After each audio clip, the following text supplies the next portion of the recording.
अस्सलाम वालेकुम, मेरा नाम है ज़ुहैब भट्ट और आज आपको दिखाएंगे एक ख़ास हॉस्पिटल, बहुत ही ख़ास लोगों के लिए बनाम सरकार।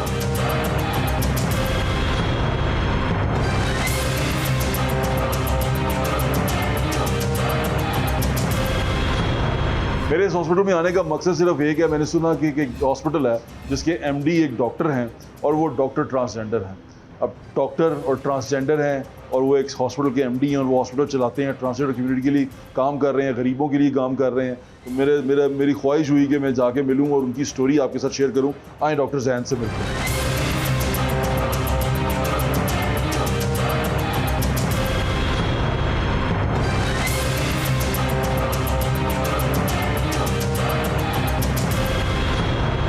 डॉक्टर साहब, ये पेशेंट जो यहाँ पर आता है इसको ये कार्ड देते हैं आप? जी, बेसिकली ये जियो पार्क इंटरनेशनल हॉस्पिटल का एक कार्ड है। अच्छा। इस कार्ड का फ़ायदा ये है कि ये किसी भी जिस ट्रांसजेंडर के पास है उस ट्रांसजेंडर का आपको 600,000 यानी कि आसान ज़बान में 6 लाख तक का OPD and IPD and surgical procedure किसी भी किस्म का जियो पार्क की ब्रांच 1 और ब्रांच 2 में बिल्कुल फ्री है। मोलनवाल में भी फ्री है और इस ब्रांच में भी। आप इसलिए आए थे? हम टेस्ट करवाने के लिए आए टेस्ट करवाने के लिए आए थे और डॉक्टर को दिखाया आपने यहाँ पे? जी दिखाया। डॉक्टर ने देख लिया आपको? जी देख लिया। बहुत शुक्रिया आपका। यहाँ पर आपका इलाज अच्छा होता है? हाँ जी, हमें काफ़ी सहूलतें मिली इस कार्ड की वजह से। अच्छा, चलिए बहुत शुक्रिया आपका, बहुत शुक्रिया। आपका नाम क्या है? सब अच्छा। सबा जी, बहुत शुक्रिया। ये हमारा पहला काउंटर है। ये this is our second counter. अच्छा। जैसे स्लिप बना के कोई भी ट्रांसजेंडर यहाँ पर आता है तो यहाँ पर उसके वाइटल्स किए जाते हैं, ठीक है, ब्लड प्रेशर और टेम्परेचर वगैरह चेक किया जाता है। यहाँ से पेशेंट को फिर आगे हम लोग अपनी ओपीडी में ले जाते हैं। क्या हाल है दादा? अल्हम्दुलिल्लाह ठीक ठाक हो? आप सुनाएं आप? क्या देश आए सी? मैं चैकअप करवाना चेकअप कराना सी? आंदे रहंदे हो इत्थे? हाँ जी, अक्सर ही आंदे रहंदे। मोलनवाल भी इन्हां दा है, इत्थे भी है। डॉक्टर साहब सही काम डॉक्टर कर साहब रहे सही तरह काम कर रहे। शकूर साहब साडे नाल बड़ा अच्छा तावन करदे ने। हैं? अच्छा, हाँ जी, डॉक्टर साहब सही ने? डॉक्टर साहब ਉਹ ਤੁਹਾਡੇ नंबर ਜੋ 1 ਡਾਕਟਰ ਬਣ ਗਏ ਨੇ। डॉक्टर साहब नंबर 1 ने। चलो, ये तो बड़ी अच्छी गल है। आए डॉक्टर साहब। अच्छा, अब यहाँ पर हमारा पेशेंट आता है अपनी ओपीडी सर्विसेज के लिए वेट करता है। जी डॉक्टर ठीक है, साहब। वेट करने के बाद आगे यहाँ से हमारा एमरजेंसी डिपार्टमेंट है जो हमारा ओपीडी डिपार्टमेंट भी है। ठीक है, अब डायरेक्टली वो ओपीडी डिपार्टमेंट में चले जाते हैं। डॉक्टर मेरे एडे कच्छे ने गरीबां वास्ते साडे ਲਈ कि अल्लाह पाक दी जिंदगी तंदुरुस्ती रखे। डॉक्टर जैन दी सानू नबीनियां नू अखां दित्तियां, फ्री कराए, हर चीज़ साडे सारे पेशेंटां दी करदा है। तो तू साडा पुत्तर है, अल्लाह पाक तैनू होर इज्जत देवे। मेहरबानी मेहरबानी मेहरबानी। Thank you, sir. और बाजी तुसी ठीक हो? तबीयत ठीक है? चलो खैर ना जाओ बाजी, अल्लाह दे वाले। अच्छा, ये हमारा एमरजेंसी डिपार्टमेंट है जो एज ए ओपीडी डिपार्टमेंट भी यूज़ होता है। इस डिपार्टमेंट में जैसे जिस तरह अम्मा जी आई हुई हैं, हमारा जो डॉक्टर होगा वो एवेलुएट करेगा। यहाँ से उसकी बेसलाइन चेकअप वगैरह उसका डायग्नोस करेंगे। डायग्नोस करके अगर कोई एमरजेंसी डॉक्टर ट्रीटमेंट साहब कहाँ से आए हैं? डॉक्टर साहब? डॉक्टर फुरकान है ये। डॉक्टर फुरकान अपने बारे में बताएं प्लीज़। आप हाउस जॉब कर रहे हैं डॉक्टर साहब? नहीं, मैं मेडिकल ऑफिसर हूँ। अच्छा। डेमोस्ट्रेटर काम कर रहा हूँ क्वींस मेडिकल कॉलेज में। अच्छा, अभी आप यहाँ पर आप एमबीबीएस हैं? जी MBBS में एज ए मेडिकल ऑफिसर काम कर रहा हूँ। चलो, बहुत शुक्रिया आपका। डॉक्टर साहब ठीक है यहाँ पे? जी, अल्हम्दुलिल्लाह। उनको क्या हुआ है वो जो पेशेंट है? जी, वो आई हैं रैशेस के साथ, इचिंग के साथ आई हुई हैं, एलर्जी के साथ। और ये इनके साथ अब अपर रेस्पिरेटरी ट्रैक्ट इन्फेक्शन है तो हम उसको ट्रीट कर रहे हैं। अच्छा। हाँ जी। ठीक है। और अम्मा जी को क्या हुआ? अम्मा जी अभी बता रही हैं कंप्लेन मोस्ट प्रोबेबली हमें राइट हाइपोकेंड्रिक पेन है, तो पित्ते की पत्थरियों का मसाइल हो सकते हैं। हाँ जी, देखें डॉक्टर साहब, बहुत शुक्रिया। ठीक, अब इसी तरह ये हमारे ओपीडी सेक्शंस बने हुए हैं, रूम्स बने हुए हैं। रूम खोलिएगा फैसल प्लीज़। ये कंसल्टेंट्स के ये रूम? कंसल्टेंट्स के रूम है। अब इन रूम्स के अंदर अस्सलाम वालेकुम। हमारे ये डॉक्टर साहबा बैठी हैं जिनके अल्ट्रासाउंड्स वगैरह होने हों या कोई दूसरे, क्योंकि हमारे पास विजिटिंग कंसल्टेंट्स भी आते हैं अच्छा। रूटीन में और हमारे पास दूसरे कंसल्टेंट्स भी आते हैं। तो डेली रूटीन में कंसल्टेंट्स आ रहे होते हैं 8-8 10-10। जिस तरह मैंने आपको बताया मुख्तलिफ हॉस्पिटल्स के कंसल्टेंट आते हैं जो शाम के टाइम पे बैठते हैं। ये उन सब के डॉक्टर साहब अभी एमबीबीएस डॉक्टर हैं? ये एमबीबीएस डॉक्टर हैं, सोनोलॉजिस्ट हैं, रेडियोलॉजिस्ट जिन्हें कहा जाता है, रेडियोलॉजिस्ट हैं। लाइक किसी भी किस्म की अल्ट्रासाउंड करानी हो तो यहाँ से ये अल्ट्रासाउंड करती हैं। इनकी टाइमिंग हमारे पास अभी ख़त्म हो जाएगी। शाम के टाइम पे दूसरी रेडियोलॉजिस्ट आ जाएंगी, तो मॉर्निंग इवनिंग के हवाले से हम लोग करते हैं। नाइट में कोई रेडियोलॉजिस्ट की ज़रूरत नहीं होती, ऑन कॉल होती हैं हमारे पास रेडियोलॉजिस्ट। ठीक है। अगर ज़रूरत हो तो वी विल कॉल देम, हम उन्हें बुला लेते हैं। इसी तरह वन एंड ओनली ये आई डिपार्टमेंट है हमारा, ठीक है। और आई डिपार्टमेंट है ये, यहाँ पे आइज़ का चेकअप फ्री किया जा रहा होता है लोगों का। डॉक्टर शहीर साहब, प्रोफेसर शहीर साहब और डॉक्टर फहमीद साहब वो हमारे पास आते हैं। गैस्ट्रोएंटरोलॉजी के अंदर डॉक्टर काशिफ साहब आते हैं। उसके अलावा बहुत से तमाम डिपार्टमेंट मैंने आपको बताया, जिस तरह सिर्फ कार्डिक को छोड़ के बाकी तमाम डिपार्टमेंट्स हमारे पास अवेलेबल ठीक है। आए डॉक्टर साहब, आपसे बातचीत करते हैं। अभी डॉक्टर साहब मुझे एक पेशेंट के पास लेके आए हैं। उस पेशेंट की कहानी जो सी है वो सुन के मैं तो क्या मेरे पास अल्फाज नहीं है। डॉक्टर साहब बताएंगे। डॉक्टर साहब क्या नाम है इनका? इनका नाम सलमा है। सलमा है। और इनके CNIC पे भी सलमा बीबी लिखा हुआ है, ये ट्रांस का CNIC है इनका बना हुआ। ठीक है। इनके साथ हैपनिंग ये हुई थी कि इनके पास कोई बंदा आया मिलने के लिए या जो भी मामला थे, उस इंसान ने किसी चीज़ में किसी स्वीटनर के अंदर कोई चीज़ मिलाई, ठीक है, और इन्हें पिला दी, ये बेहोश हो गए। उसके बाद ईंटों से इनके सर पे वार किया और जो कुछ इनके पास था वो ले गए। और जब ये कम्युनिटी मेंबर्स को और ये मिली, जो सर में सुराख हुआ ये एक सर्जरी के बाद है, जब जिस टाइम पे ये रिकवर किया गया था इन्हें रूम से, कमरा वगैरह तोड़ा था आप लोगों ने, कमरा वगैरह इन्होंने तोड़ा था और इसको रिकवर किया था। तो ये कैसे आपने इनको किस तरह पाया था, क्या हुआ था? हमने तकरीबन 24 घंटे के बाद इसको देखा, हमने कहा कि यही हुई है। जब देखा तो ये बेहोश पूरी पड़ी थी। तो क्या सर में सुराख था? जी, सराख था सर पे, पूरा सर? इसकी तो उम्मीद ही नहीं थी ये बच जाएगी। और लेकिन किसने किया ये पता चला? आपने पुलिस में रिपोर्ट करवाई? जी, रिपोर्ट करवाई थी, फिर हमने माफ़ कर दिया उनको। आपने माफ कर दिया? जी, इसने माफ़ कर दिया। माफ करता? जी। कौन सी? वो क्रिश्चियन था और हमने उसको मुसलमान किया था। अच्छा, उसकी वो भी हमने ट्रांसजेंडर था? नहीं, वो लड़का था, मियाँ बीवी दोनों थे, उनका बच्चा कोई नहीं था। अच्छा। वो हमारे पास आए थे तो हमें कहने लगे हमारी हेल्प करो, हम मुसलमान होना चाहते हैं, हमें मुसलमान करवाओ। हमने उसको मौलवी को बुलवाया, उसको कलमा पढ़वाया, उसके हेल्प की, सब कुछ को पैसा सारा कुछ दिया हम लोगों ने।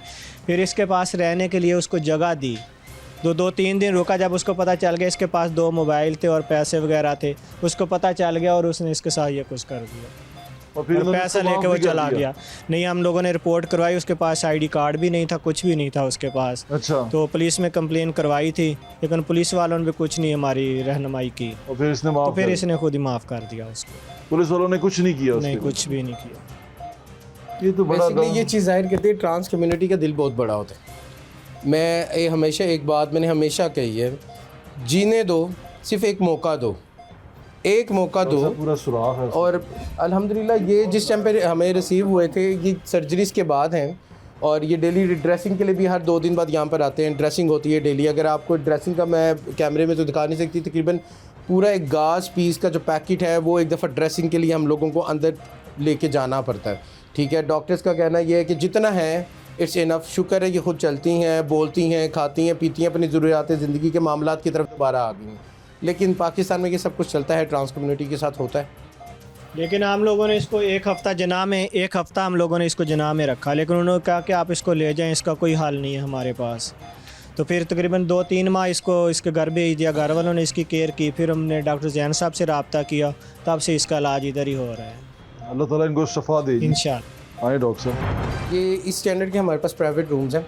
अब वो तमाम पेशेंट्स मेल हों, फीमेल हों या ट्रांस कम्युनिटी हो, वो लोग जो किसी भी किस्म की सर्जरी अफोर्ड नहीं कर सकते, लाइक अब लैब कॉली है, लैब कॉली का प्राइवेट रूम के साथ with all facilities, nursing, medical visits, labs, post of medicine के साथ उसका रेट आता है 1,30,40,50,000। फोर्स पर अगर एक पेशेंट हमारे पास आता है और वो कहता है जी मैं सफ़ेद पोश इंसान हूँ, मेरे पास पैसे नहीं है, आई जस्ट पे 30,000 रुपीज़, हम उसे 30,000 रुपीज़ में ही ये प्राइवेट रूम की फैसिलिटी के साथ उसको ऑपरेट करवा देते हैं। ठीक है, ये हमारी तरफ से एक चैरिटी का सेक्शन चला जाता है ताकि सफ़ेद पोश इंसान की। चैरिटी के लिए क्या करते हैं आप, कैसे पैसे अच्छा, अरेंज करते हैं? चैरिटी के लिए पैसे किस तरीके से अरेंज किए जाते हैं? चैरिटी का हमारा अपना एक मैकेनिज़्म है, हम किसी से चैरिटी मांगते नहीं हैं। ठीक है, लाइक हमारे काम को देख के कोई हमारे पार्टनर बनना चाहते हैं, या ज़्यादातर चैरिटी का काम जो फाइनेंसिंग आती है मिस्टर मोहम्मद अब्दुल शकूर साहब की तरफ से आ रही होती है, जो कि CON फाउंडर हैं जियो पार्क इंटरनेशनल हॉस्पिटल्स के। इन्हीं की तरफ से एक फ़ंड आता है और फिर हम लोग अपना जो नेट प्रॉफिट आता है, हमारा नेट प्रॉफिट में से हम एक अमाउंट को स्पेसिफिक कर लेते हैं। उस स्पेसिफिक अमाउंट के ऊपर फिर हम लोग डिफरेंट पेशेंट्स के ऊपर खर्च कर रहे शकूर होते हैं। साहब क्या हाल है? जी ठीक ठाक। आप करते हैं चैरिटी? जी बिल्कुल। आप ऐसे काम हम- क्या करते हैं शकूर हमारा मेरा बेसिक एक चाइना में भी बिज़नेस था। बेसिक हम ज़मींदार घराने से ताल्लुक़ है हमारा। हमने अपने एक बिज़नेस का कुछ हिस्सा रखा हुआ है जो हम गरीब लोगों के ये करते हैं। इसके अलावा फिर हमने एक टीम बनाई हुई है, अपनी डॉक्टर टीम बनाई हुई है फार्मास्यूटिकल कंपनी के साथ। मेरा ताल्लुक़ तो नहीं है, लेकिन इसमें एज ए शौक़ के तौर पे आए थे और अब इसको हमने अपना पूरा वो बना लिया, मिशन बना लिया कि हमने किसी तरीके से गरीबों की मदद करनी है। चलें, अल्लाह ताला आपकी मदद करे। गवर्नमेंट हॉस्पिटल में एक प्रॉब्लम आता है, वेंटिलेटर अवेलेबल नहीं होते। अगर प्राइवेट में वो लोग चले जाएं तो बहुत महंगा पड़ता है ICU। यहाँ पे हमारे पास वेंटिलेटर्स अवेलेबल हैं। वो तमाम लोग जो अफोर्ड कर सकते हैं, जो अफोर्ड भी नहीं कर सकते, वो आते हैं यहाँ पर, हम लोग उन्हें अच्छे तरीके से इंटरटेन करते हैं, वेलकम करते हैं। क्योंकि वेंटिलेटर पर जिस पेशेंट ने जाना है ना, तो उसकी ज़िंदगी इस वेंट के बगैर बिल्कुल नामुकम्मल है।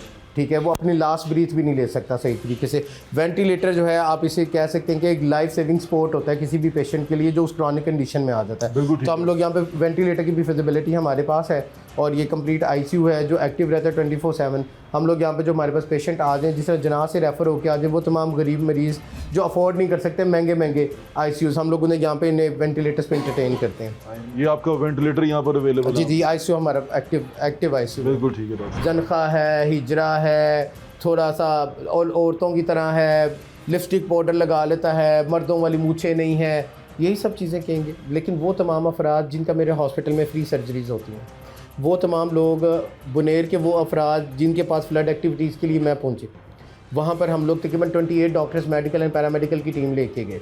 हम लोगों ने बहुत सारे काम किए, सैलाब के अंदर बेपनाह काम किया, वो मुझे आज भी याद करते हैं। आप मेरे साथ थीम पार्क चले जाएँ, मैं आपको दावा कर रही हूँ, आप मेरे साथ अलीपुर जतोई चले जाएँ, ठीक है, आप जलालपुर पीर वाला चले जाएँ, आप मुझे किसी चौक में खड़ा करते, बहुत सारे लोग आपको मिलेंगे जो सलाम के, आप मुझे अंदरून शहर ले दें। हम यहाँ एक हॉस्पिटल में आए थे। ये हॉस्पिटल स्पेशली इसकी जो ख़ास बात है, जो मुझे मेरे लिए दिलचस्पी का बाइस बनी, वो ये थी कि इसको जो चला रहे हैं, जो इसके एमडी हैं, मैनेजिंग डायरेक्टर हैं, वो एक ट्रांसजेंडर है। उनका नाम डॉक्टर जैन है। तो डॉक्टर जैन के पास मैं आया हूँ और उनसे पूछना चाहता हूँ उनकी कहानी, जो मेरे ख्याल से आप सबके लिए भी बड़ी दिलचस्पी का बाइस बनेगी। अभी हम आपको दिखा के लाए हैं ऊपर एक पेशेंट जिसके सर पे ईंटें मारी गई और उसके सर में कितना बड़ा सुराख भी था।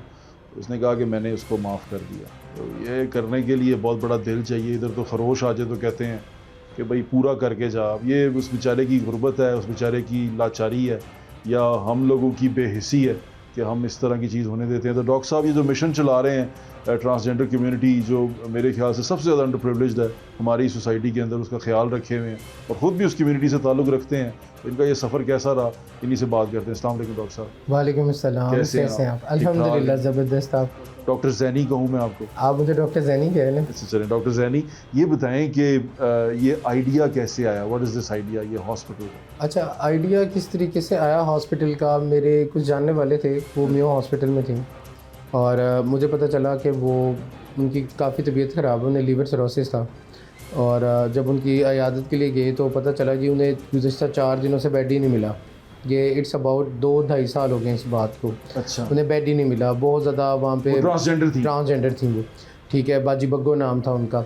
और बड़ी मुश्किल की, मिन्नत समाजत की, लेकिन जी बेड अवेलेबल नहीं था। क्योंकि ज़्यादातर गवर्नमेंट हॉस्पिटल्स, गवर्नमेंट सेटअप से इस तरह भी होता है और ये कोई गलत चीज़ नहीं है, क्योंकि प्रेशर ही बहुत ज़्यादा है लाहौर के हॉस्पिटल्स पे।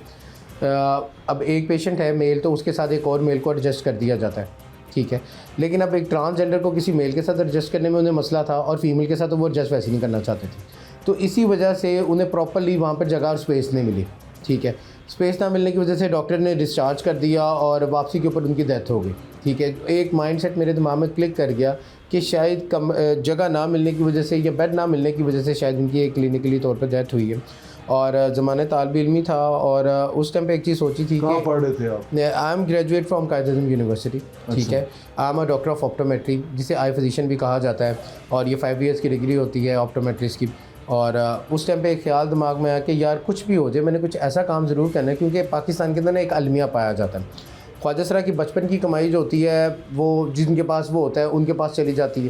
ख्वाजा सरा जब जवान हो रहा होता है तो वो अपनी कमाई खुद खा लेता है, बेशक वो काम कर रहा हो या मांग के काम कर रहा हो, जैसे भी गुजारा कर रहा हो, क्योंकि मास्टर ने बड़े मखसूस से ऑप्शन दिए हैं ट्रांसजेंडर कम्युनिटी को कि ये काम आप कर सकते हैं और ये काम आप कर ही नहीं सकते। अगर वो करना भी चाहे तो उन्हें करने का मौका नहीं दिया जाता। इतना टैबू और बुली किया जाता है कि उसका दिल उकता जाता है इन तमाम चीज़ों से कि यार मैं करना ही नहीं।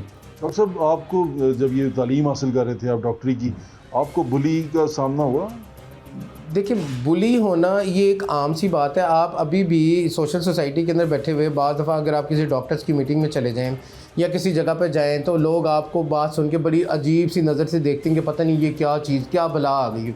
लोग अभी भी पाकिस्तान के लोग ट्रांसजेंडर कम्युनिटी को, जबकि हम लोग 2025 में रहते हैं जिसमें मॉडर्न साइंसेस से भी अगली टर्मिनोलॉजी, मेडिसिन में भी 5th जनरेशन मेडिसिन आना शुरू हो गई है, लेकिन लोग आज भी ख्वाजा सराओं को अजीब सी मखलूक समझते हैं।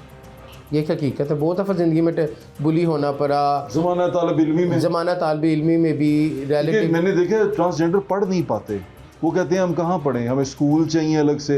जैसे आपने तो हॉस्पिटल बना दिया, अब पढ़ने के लिए भी वो जिस स्कूल में जाएंगे वहाँ बच्चे उनको बुली कर देंगे, वो जिस यूनिवर्सिटी में जाएंगे वहाँ बच्चे उनको बुली कर देंगे। तो आपने कैसे इस सारा कूप अप किया? अच्छा देखें, मैं आपको एक चीज़ बताऊँ, एक छोटा सा कॉन्सेप्ट है जो पूरी ट्रांसजेंडर कम्युनिटी को समझना चाहिए।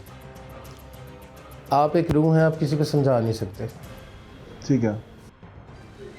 फीलिंग्स इंसान की जो एहसासात और जज्बात हैं, जिस तरह पंजाबी की एक मिसाल मशहूर है ना, जिन्हों सट वजदी हो ही जानता है, जिन्हों सट नहीं वजी होंगी वो नहीं जानता। ठीक है, आसान ज़बान में आप अपने एहसासात के बारे में किसी को एक्सप्लेन नहीं कर सकते, कोई आपके जज्बात या एहसासात को समझ नहीं सकता। अगर आप में जैसी भी फीलिंग्स हैं, ये एक लंबी डिबेट हो जाएगी, जैसी भी फीलिंग्स हैं, आप अपनी उस फीलिंग्स को अपनी पावर बना लें। मैंने उन फीलिंग्स को अपनी पावर बनाया, और पावर बनाने का फ़ायदा ये होता है कि आप दुनिया में आपको एक विजन और एक मिशन मिल जाता है, जिसके ज़रिए कि ये मैं ये हूँ, मैंने ये करना है और ये सब कुछ अचीव करना है। तो मेरे मुताबिक अगर आप अपना एक विजन बना लें और आप ये सोच लें कि आपका जनाज़ा आम इंसानों और दुनियादारों से ज़रा बेहतर होना चाहिए, तो आपको अचीव करते हुए, चीज़ें अचीव करते हुए कोई मुश्किल नहीं होती। क्योंकि ज़्यादातर ख्वाजा सराओं के जो मैंने जनाजे देखे हैं वो बड़ी सादगी के साथ मुख्तसर नफराद, और उन्हें रात के वक्त, वो एक मिथ है ये भी, रात के छुपके। बेसिकली प्रॉब्लम ये है, रात में छुपने छुपाने वाली बात तो नहीं है, वो कम्युनिटी बहुत थोड़ी सी होती है। लोग जब वो जनाजा लेके जाते हैं, लोग लड़के तब भी पान शॉप्स के ऊपर, क्योंकि ज़्यादातर ख्वाजा सरा जो हैं वो रहते हैं अंदरून शहर वाले गलियों में, छोटी छोटी बरीक बरीक गलियाँ होती हैं, ये छोटी छोटी कटरियों में रह रहे हैं, छोटे छोटे अपार्टमेंट्स हैं, एक कमरे के रह रहे हैं। तो जब वो ट्रांसजेंडर का जनाजा निकलता है, लोग बड़ी हैबत और बड़ी महबत के साथ देखते हैं, लोग कंडोलेंस नहीं करते, अफसोस के इज़हार नहीं करते। हाँ, वहाँ पे भी कुछ शरीर लड़के खड़े होते हैं, वो मस्तियाँ करते हैं, लोगों के लिए एक मजाक होता है। फिर कारी को भी अगर बुलाना है तो पैसे दे के बुलाना पड़ता है, और कारी भी फिर अगर आप कभी, मैं तो आपको कहूँ कि कभी इस चीज़ पे सर्च करें कि ट्रांसजेंडर के जनाज़ों के अंदर ना, आम दुनियादार मेल और फीमेल के जनाजे में जो कारी साहिबान होंगे वो बड़ी खूबसूरत तरीके से दस्तार शरीफ सजा के, दारी शरीफ को सीधा करके बड़े अच्छे एहसन सलूक के साथ खड़े होंगे। ख्वाजा सरा का जनाजा पढ़ाते हुए वो अपने मुँह को किसी रुमाल या लिहाफ से कवर करके खड़े होंगे, ताकि कोई पहचान भी ना लगे इन्होंने ख्वाजा सरा का जनाजा पढ़ाया।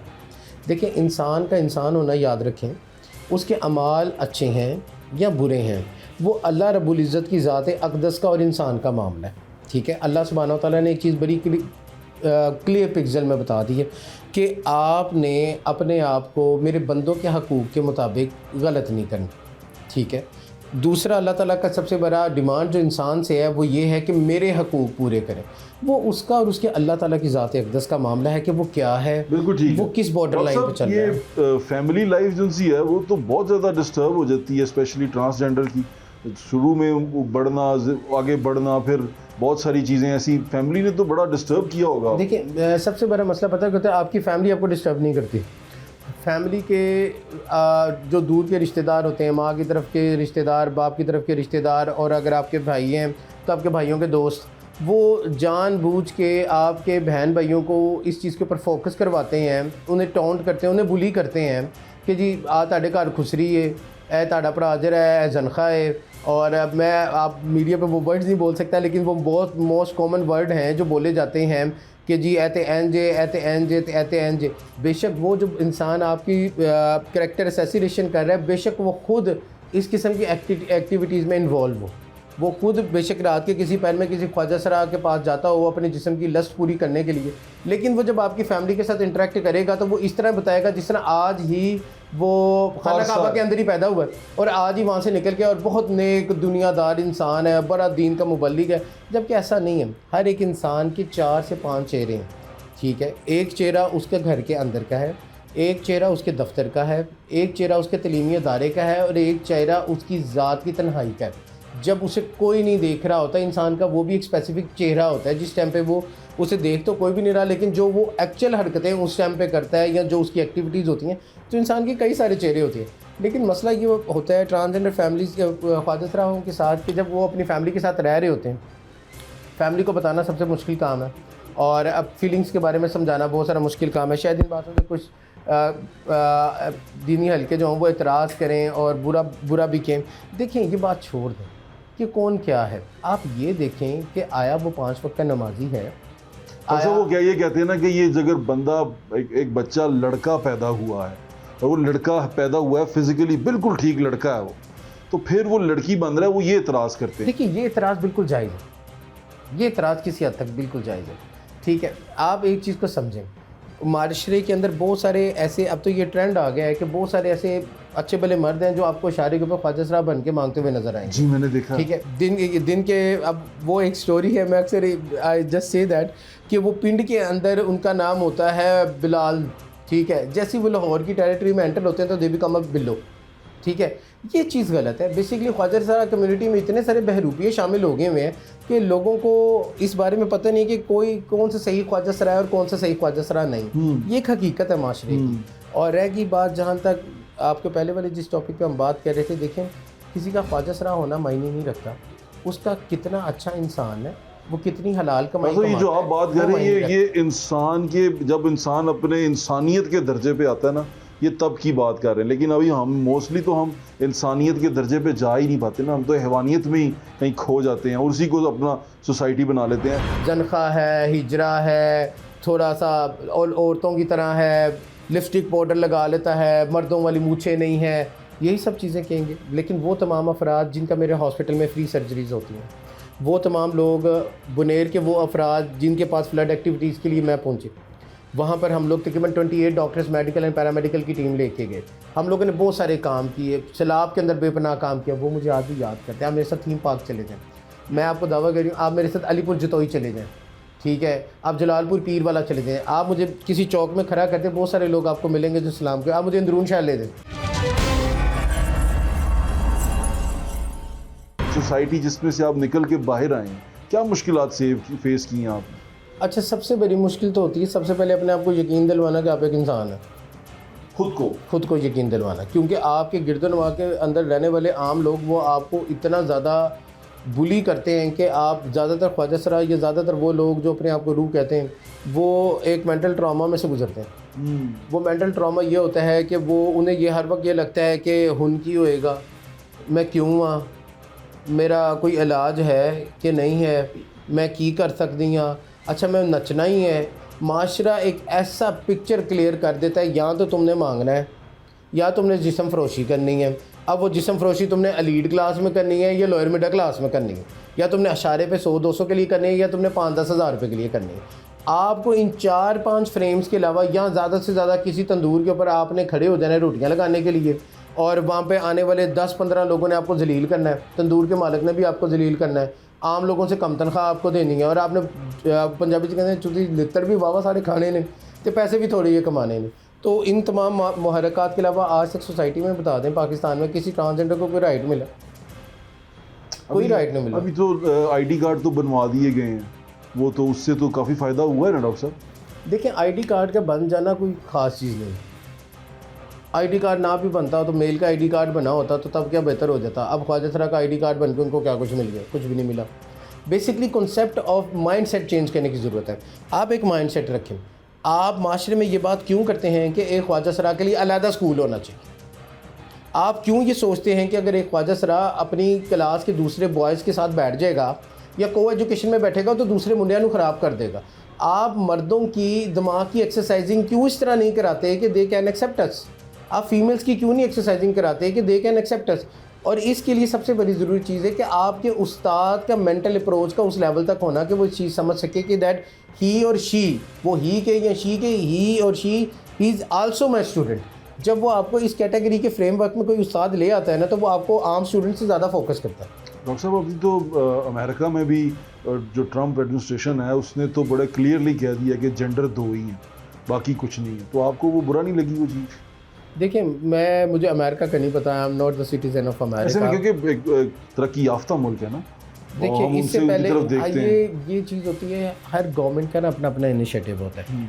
ट्रम्प से पहले जो गवर्नमेंट थी उन लोगों का अपना इनिशिएटिव था। उनके इनिशिएटिव ये था कि उनके मिलिट्री के अंदर, उनके नेवी सील्स के अंदर भी बहुत सारे ट्रांसजेंडर थे, वो काम कर रहे थे, एक्टिवली काम कर रहे थे। और ऐसा नहीं था कि वो कोई स्वीपर थे या कोई कुक थे, वो अच्छी अच्छी टेक्नोलॉजीज़ के अंदर बैठे हुए थे। उनकी मिलिट्री टेक्नोलॉजीज़ के हवाले से उनके पास डिग्रीज़ होंगी, so they will are settle over there. ठीक है, अब ट्रम्प ने आके ये कह दिया, हो सकता है इसके बाद ट्रम्प के बाद कोई नई एडमिनिस्ट्रेशन है तो उनका एक नया विजन आ जाए। डॉक्टर साहब, ये स्पेशली ट्रांसजेंडर कम्युनिटी है, ये बच्चे पढ़ लिख नहीं पाते। मेरे लिए जो हैरानकुन बात थी जिसकी वजह से मैं आपका इंटरव्यू करने के लिए भी आया, वो ये थी कि यूर अ डॉक्टर, आपने एक प्रॉपर एक सिलेबस, एक क्या कहते हैं ना उसको, ऑर्गेनाइज्ड एक तालीम हासिल की है, प्रोफेशनल डिग्री ली है आपने। यहाँ तक पहुँचना बाकी पहुँच सकते हैं जो बाकी ट्रांसजेंडर हैं? ये मुश्किल सफ़र था, बहुत ज़्यादा मुश्किल सफ़र था, बहुत ज़्यादा मुश्किल सफ़र था। इस सफ़र की बातें ये हैं कि अपनी शख्सियत के साथ आपने ये सारा कुछ किया या आपने बहैसियत एक मर्द के ये सारा कुछ किया? नहीं, मैं आपको एक चीज़ बताऊं, मेरा ज़िंदगी का एक कौल है, हस्बुनल्लाह व निअमल वकील, निअमल मौला व निअमल नसीर। और सीधी सी बात है, मुझे मोहम्मद और आले मोहम्मद से बेपनाह इश्क है, ठीक है। और आज मैं जहाँ तक भी हूँ मोहम्मद और आले मोहम्मद की वजह से हूँ। अल्लाह अल्लाह है, अल्लाह की अता से उसने चाहा कि मैं यहाँ तक हूँ, तो उसके अमर से यहाँ तक हूँ। और दूसरी सबसे बड़ी बात है, मैं एक चीज़ बताऊँ, अगर कोई चीज़ नामुमकिन नहीं है कायनात में, आप करना चाहो। मैंने आपको एक चीज़ पहले बताई, मैंने बहुत सारे ख्वाजा सराओं के जनाजे देखे हैं, उन लोगों को भी देखे जिन्होंने सारी ज़िंदगी रूह बन के गुजार दी, ठीक है। वो मर्द बन के बैठे रहे, शादियाँ नहीं की, वक्त गुजार दिए, सिसक के बेदर्दी की मौत से मरे, और छुप करके उनके जनाजे हुए। घर वालों ने भी कोई इतना रोला रप्पा नहीं डाला, उन्हें पता वो भाइयों के बच्चों ने भी ये कहा खुसरा मर गया, साडा चाचा सी तो खुसरा सी। इस तरह की बहुत सारी चीज़ें होती हैं पंजाब के शहरों में। मेरी एक विश है, जिस दिन डॉक्टर जैन या आप कह लें जैनी दुनिया से जाए, तो मेरा जनाजा देखने के लिए लोग हैं। तो इसके लिए मुझे एक चीज़ समझ आई कि मुझे एक ऐसे प्रोफेशन को अडेप्ट करना है, और लोगों के लिए देखें, ज़रूरी नहीं जो आपको नहीं मिला वो आप उसकी तलाश करें। हो सकता है जो आपको नहीं मिला वो कोई 100 कई हज़ार लोगों को ना मिला हो, तो आप उनको देने के लिए एक असबाब क्यों नहीं बन जाते। ये एक सबब की दुनिया। अल्लाह दुनिया में किसी को रिस्क डायरेक्ट मनोसलवा नहीं आता, सबब से आता है। मौत भी सबब से आती है, इंसान की ज़िंदगी भी सबब से चलती है। अल्लाह इस चीज़ पे कादिर है कि वो डायरेक्ट चाहे तो हम लोगों को भी मनोसलवा दे सकता है। तमाम तरह नेमतें उसी के कब्ज़े कुदरत में है, वो डायरेक्ट दे सकते हैं। लेकिन ये असबाब की दुनिया, मेरी ये कोशिश है कि मैं लोगों के लिए राहत और सुकून का सबब बन जाऊँ, ताकि एक नई तारीख़ रकम हो पाकिस्तान की हिस्ट्री में कि कोई ज़ैनी थी। डॉक्टर साहब, मेरी दुआएं आपके साथ हैं, लेकिन अपने सफ़र के बारे में बताएं ना, ये आपने तालीम कैसे हासिल की? अच्छा, तालीम हासिल करने के लिए ये है, बड़ी सारी जूतियाँ खाई, ठीक है, बहुत ज़्यादा मारें खाई, डांटें खाई, बहुत ज़्यादा डिप्रेशन में वक्त गुजरा। लेकिन मेरे मुताबिक अब जो मुझसे खफा थे अब वो मुझे समझते हैं। अब आपके दोस्त हो गए, आपके करीब हो गए, सुलह हो गई? हाँ, काफ़ी हद तक। फैमिली में? हाँ, फैमिली में भी काफ़ी हद तक मामला बहुत सारे बेहतर हैं। देखिए, मैं आपको बताऊँ, मेरी ज़िंदगी की सबसे ज़्यादा तल्ख़ हकीकतें ये हैं कि कोई फैमिली ओकेजन होता था तो मेरी वालदा को बड़ी बातें सुननी पड़ती थी, मेरी वजह से बड़ी बातें सुननी पड़ती थी। मेरे भाइयों को उनके दोस्त स्पेशली बड़ी बातें सुनाते थे। और आज अल्हम्दुलिल्लाह अल्लाह ताला की ज़ात का बड़ा शुक्र है, वो मेरे पे बहुत फ़ख्र करते हैं। आप काबिल फ़ख्र हैं डॉक्टर साहब? वो मेरे पे बहुत फ़ख्र करते हैं। और सबसे बड़ी चीज़ है, मैंने डरना बंद कर दिया है। पहले आप डरते थे? सारी ज़िंदगी डर डर के गुजरी है। कैसे डॉक्टर साहब? अब डर डर किस तरह गुजरने के पता नहीं क्या होगा, किसी को बात पता चल दी, रिश्तेदार क्या कहेंगे क्या नहीं कहेंगे। लेकिन मैंने एक चीज़ एक दिन बैठ के सोचा, इनके सोचने या ना सोचने से मुझे कोई फ़र्क नहीं पड़ता। ठीक है। क्यों? मैंने एक इवेंट अटेंड किया, आम ज़ुबान में अगर कहें तो उसे कहते हैं दुनियादार दी अटेंड किया, वो फौतगी थी। अब मरने वाला ज़ाहरी तौर पे बड़ा सदका खैरात करता था, बड़ा रमज़ान में सबको राशन वाशन देता था। वो ही बिलोंग्स टू माई फैमिली, ठीक है। अब वहाँ पे बैठी हुई ख़वातीन जो हैं वो कंडोलेंस की बजाय उसी बंदे की बुराइयाँ कर रही हैं, ठीक है। मुझे एक चीज़, और जबकि मेरे ज़ाती तौर पे मुझे पता था कि जब तक ये इंसान ज़िंदा था तो ये बंदी जो है ये इसके दरवाजे से नहीं उठती थी, इसकी तारीफ़ों के पुल बांधा करती थी, और आज इसे मरने के बाद इसको जलील कर रही है। मैंने ज़िंदगी में ना एक चीज़ समझ ली, अगर मैं सारी ज़िंदगी मस्जिद के मीनार पे बैठ के भी अल्लाह अल्लाह करूँ ना, तो लोगों ने मेरे में से नुक्स निकालने हैं। और अगर सारी ज़िंदगी मैं किसी में खाने के बाहर बैठ के भी गुजार दूँ ना, तो लोगों ने फिर भी बातें करनी हैं। तो लोगों का काम है बात करना। आप अपने अमल से, अपनी ताकत से और अपने आप को उस लिहाज से ट्रेन करें जिससे कई सारे मखलूक खुदा को मुस्तफ़ीद हो रहे हों, ठीक है। और मुझे लगता है कि लोग फिर भी बात तो करेंगे, लेकिन हाँ, जिस शख्स का, जिस औरत का, जिस मर्द का, जिस बच्चे का या जिस एक ख्वाजा सरा का मेरी ज़ात से भला हुआ होगा ना, वो कभी ना कभी किसी न किसी वक्त मुझे याद ज़रूर करेगा। बिल्कुल। और जब वो याद करेगा ना, अल्लाह ताला की ज़ात के ख़ास करम है, वो अपनी मखलूक के साथ किए हुए रवैयों का सिला जो है ना, दुनिया में भी देता है और आखिरत में भी देता है। बेशक देता है। और एक आखिरी चीज़ है, जनाब रसूलुल्लाह सल्लल्लाहु अलैहि वसल्लम ने फरमाया, एक वक्त आएगा अल्लाह अपने महबूब तरीन बंदों को ना मुस्कुरा के देखेगा। अल्लाह के नबी के सहाबा ने एक दूसरे को ये दुआ दिया करते थे। तो मेरी ये दुआ है कि अल्लाह ताला मुझे भी मुस्कुरा के देखे और अल्लाह ताला आपको भी मुस्कुरा के देखे। क्यों? जिस खुदा की सच्चे दिल से सारी ज़िंदगी जिसको सजदा किया है ना, उसे देखा नहीं, सिर्फ अमाल इसलिए बेहतर कर लिए हैं, अपने आप को डी ट्रैक नहीं होने दिया कि एक दिन आना है जिस दिन सच्चे इश्क का ज़रा नज़ारा करना है। और मैं एक आखिरी हदीस आपको सुनाऊँ और फिर हम कंक्लूड कर रहे हैं। आप अल्लाह के नबी सल्लल्लाहु अलैहि वसल्लम ने फरमाया, क़यामत का दिन होगा, नफ्सा नफ्सी का माहौल होगा। अल्लाह अपने अर्श पर अपनी शयान शान जलवा फरोज़ होंगे। और एक बंदे को आगे किया जाएगा अल्लाह के हुजूर, और अल्लाह ताला नामा माल उसके खोल के ना पढ़ के कहेंगे तूने ये सब गुनाह किए थे, बंदा परेशानी के आलम में आएगा और परेशान होगा, तो अल्लाह ताला कहेगा देख ना मुझे देख। बंदा शर्मिंदगी से मुंह नीचे करेगा, कहेगा या अल्लाह मैंने ये काम किया। अल्लाह ताला, मैंने सुना है, और सुना भी कहाँ से, टिकटॉक स्क्रॉल करते हुए इस तरह की वीडियो से ये चीज़ सुनी कि अल्लाह ताला अपनी शान, जो उसकी शान है, अपनी शान के मुताबिक ना अपने हाथ से, हम हाथ अल्लाह को तसव्वुर नहीं कर सकते, शिर्क में चला जाता है। अपनी शान के मुताबिक अल्लाह ताला अपने चादर, अपने पर्दे रहमत को ना आगे कर लेगा, और उस पर्दे के पार बंदा और उसका अल्लाह ही होंगे। अल्लाह ताला कहेगा देख ना मुझे देख, मैंने आज भी पर्दा कर दिया, दुनिया में भी तेरे पे बड़े पर्दे रखे थे, जा तुझे माफ़। मुझे सिर्फ़ उस वक्त का शौक़ है वल्लाह बा हुसैन कि मैं सिर्फ़ अपने सच्चे परवरदिगार आलम को ना अपनी आँखों से देखूँ वो कैसा है, जिसको सारी ज़िंदगी चाहा है ना वो कैसा है। अल्लाह राज़ी है ना। मेरी तरफ़ से फैमिली मेम्बर्स, मुझसे नफ़रत करने वाले, मुझसे मोहब्बत करने वाले, what they ever they want to said about to me, let them said.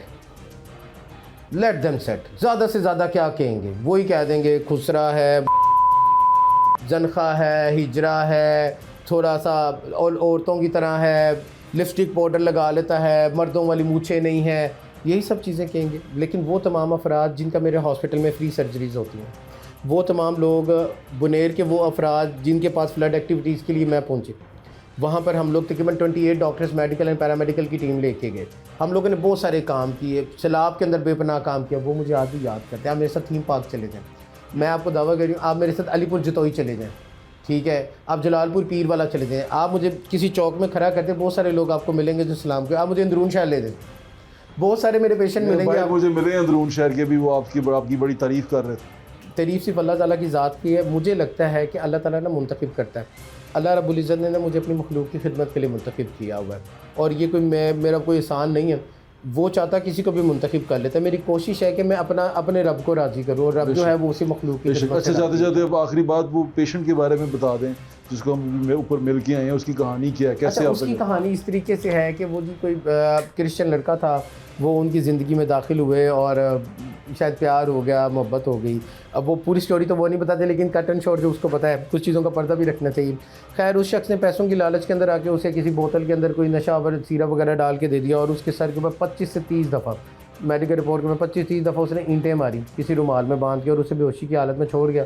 जो वहाँ पे उसके कोलीग्स रहते थे, उन्होंने एक दिन आए, 2 दिन गुजरे, दूसरे दिन उन्होंने कहा यार कोई मसला है शायद, इस वजह से नहीं हो रहा। दरवाज़ा खोला तो वो बेहोश थी, उन्होंने रेस्क्यू किया। लेकिन अल्लाह का शुक्र है, सर्जिकल प्रोसीजर अब हम कुछ ज़्यादा कर नहीं सकते उसके लिए, क्योंकि जितना उसने रिकवर कर लिया डॉक्टर्स के मुताबिक इट्स इनफ, इससे ज़्यादा नहीं कर सकते। उसने मुझे कहा कि उसने माफ़ कर दिया। माफ़ कर दिया। ख्वाजा सलाम के दिल बहुत बड़े होते हैं, और मेरे आपकी तवज्जुह से सिर्फ एक आखिरी पैगाम है, जी भाई, जीने दो, अपनी मर्ज़ी से जीने दो। अल्लाह ताला खुद किसी से जीने का हक नहीं लेता, तो जब फिर बंदा कौन होता है किसी से जीने का? आपके वक्त का बहुत बहुत शुक्रिया, मेरी नेक तमन्नाएं और दुआएं आपके साथ। Thank you sir. It's my pleasure to sit with you. Thank you. मर्द और औरत होने से पहले हम एक इंसान हैं। अब इंसान बनते किस तरह है, इंसानियत दिखाते किस तरह है, ये आप पे डिपेंड करता है। डॉक्टर जैन ने या डॉक्टर जैनी ने अपनी इंसानियत दिखा दी है कि वो हमसे बहुत अच्छे इंसान हैं, हमसे बड़े बेहतर इंसान हैं, क्योंकि वो इंसानों के लिए काम कर रहे हैं। मर्द और औरत सिर्फ आपकी क्लासिफिकेशन के लिए है कि आपको 2 हिस्सों में डिवाइड किया गया, लेकिन असल चीज़ इंसान है। इंसान का मिल के रहना बड़ा ज़रूरी है। ये इंसान है, ये अगर किसी जगह पे आपसे कम है तो किसी जगह पे आपसे बहुत ज़्यादा है, तो कोशिश करें, इनकी मदद करें, इनके साथ बेहतर सलूक करें, इनके साथ वो सलूक रवा ना रखें जो को अगर खुदा ना खास्ता आपके किसी गरीबी के साथ हो तो आपको दुख हो, या आपके साथ हो तो आपको दुख हो। तो चीज़ों को बेहतर करने के लिए आपको इंसानियत को अपनाना पड़ेगा। इंसानियत अपनाएं, अपना ख्याल रखें। मुझे इंशाल्लाह फिर मुलाकात होगी। अल्लाह हाफ़िज़। पाकिस्तान जिंदाबाद।